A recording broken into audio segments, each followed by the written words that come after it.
রামু নারায়ণ রাম। আমি প্রথমে আমার ঠাকুরকে জানাই আমার প্রণাম এবং আপনাদের সকলকে জানাই বৈদিক অভিনন্দন। রামু নারায়ণ রাম এই বলে আমি আজকের তত্ত্ব আলোচনা শুরু করছি। সকলেই তো আর অসাধু নয়, তবু অসাধুতার পথে যেতে বাধ্য হচ্ছে। একজন আরেকজনকে ওই পথে ঠেলে দিচ্ছে। শেষে এমন পরিস্থিতি সৃষ্টি হলো যে কেউ কারো কথা শুনছে না। শাসন প্রশাসনের নামে যা চলছে সেটা প্রশাসন ছাড়া আর কিছু নয়। সমাজের সাধু শব্দটি শুধু অভিধানে আর মুখেই রইল। অসাধুতা করাটাই হলো প্রায় সবার কাজ। এই অসাধুতা সংক্রামক ব্যাধির মতো দেশের সর্বত্র ছড়িয়ে পড়ল। কোনো আশ্রয়, মঠ, মন্দির, তীর্থস্থান, কোনো গুরু, মহান অবতার বাবাজি, ব্রহ্মচারীজি এর প্রকোপ থেকে নিস্তার পেলেন না। যার যেমন ব্যবসার সুবিধা হলো, যে যেমন অর্থ উপার্জনের সুযোগ পেল, তদানুযায়ী খুব তাড়াতাড়ি একটা মঠ মন্দির বেছে নিয়ে কেউ বাবাজি, কেউ মহারাজজির আসন নিয়ে বসে গেলেন। কি শোচনীয় অবস্থা ভাবো তো! এ যেন নাটকের সেই মুদিওয়ালার মহারাজ সাজার মতো। সে তো আর প্রকৃত মহারাজ নয়। একজন মাছওয়ালা যদি শিবের পার্ট নেয়, তবে সে কি আসলে শিব হয়ে গেল? সে তো মাছের কারবারই ভালো বুঝবে। পরমযোগী শিবের মাহাত্ম্য বোঝার মতো শক্তি কোথায় তার?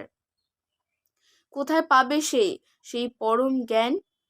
সেই সিন্ধু মহাদেশে তখন এমন অরাজকতার সৃষ্টি হলো যে রাজ্যের যত চাওয়ালা, ডালওয়ালা, চালওয়ালা, মাছওয়ালা একজন বাবাজি, মহারাজজি, গুরুজির পাঠ নিয়ে নিল। আর আশ্রম, মঠ, মন্দিরগুলোতে এরাই ধরাচুরো পড়ে বসে রইল।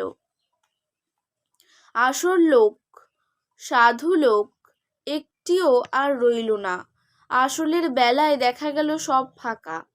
নানা রকম জটিলতা, কুটিলতা আর সংকীর্ণতায় ভরা এই সব অসাধু ব্যক্তিদের দ্বারাই মঠ মন্দিরগুলো ভরে উঠতে লাগলো। শুরু হলো মিথ্যা, প্রবঞ্চনা, ছল চাতুরি আর মানুষকে ধর্মের নামে বিপথে নিয়ে যাওয়ার জন্য সকল রকমের অসাধু প্রচেষ্টা। শুরু হলো ধর্মের নামে অধর্মের ব্যবসা। দেশের সৎ লোক কয়জন রইলেন গুনতিতে আর খুঁজে পাওয়া গেল না। সেই দেশে একজন বিপ্লবী ছিলেন। তিনি বহু বছর রাজনীতি করেছেন। তিনি বৈপ্লবিক মনোভাবাপন্ন কিছু ব্যক্তিকে নিয়ে একটা সংগঠন তৈরি করেছিলেন। এরা দেশের ওই শয়তানি ও উচ্ছৃঙ্খল পরিবেশের বাঁধ কেটে বৈপ্লবিক চিন্তাধারায় দেশের দুর্নীতি দূর করতে মনস্থ করেছিলেন। কিন্তু যেদিকে তাকাচ্ছেন সেদিকেই এত গলদ যে বহু চেষ্টা করেও কোনো কিছুতেই আর নাক গলাতে পারছেন না। এই পরিস্থিতিতে কোনো কিছু করতে গেলেই শাসক গোষ্ঠীর হাতে মার খেতে হবে, দেশদ্রোহী বনতে হবে, পিছনে গুন্ডা লাগবে আর নানা দলের লোক এসে হামলা করবে। তারা তো মহাচিন্তায় পড়ে গেলেন কি করা যায়, কিভাবে সমাজকে চরম উচ্ছৃঙ্খলতা থেকে মুক্ত করে আয়ত্তে আনা যায়। চারিদিকে কোনো কিছুতেই হাত দেওয়া যাচ্ছে না। একদিকে দুর্মূল্য আর একদিকে ভেজাল।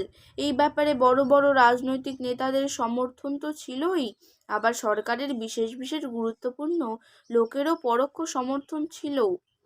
যেসব রাজনীতিবিদদের সরকারের ওপর বিশেষ প্রভাব ছিল, তারাই ছিলেন দ্রব্যমূল্য বৃদ্ধির মূলে, ভেজালের মূলে।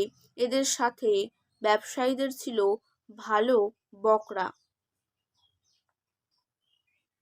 সমস্ত বিভাগেই এই বকরা সিস্টেম চলতো। সিন্ধু মহাদেশে সরকারি মহলের ওপর থেকে নিচু অবধি প্রায় সকলেই এই বকরার অংশীদার ছিল।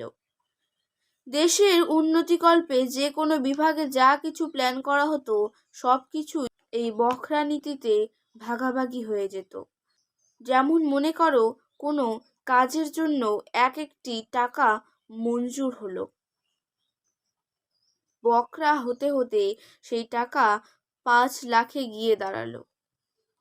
সেই 5 লাখ টাকাতেও আবার বকরা। তারপর কাজ যখন হলো তখন দেখা গেল সিমেন্ট আর নেই, সব রাস্তাই বালিতে ভরা।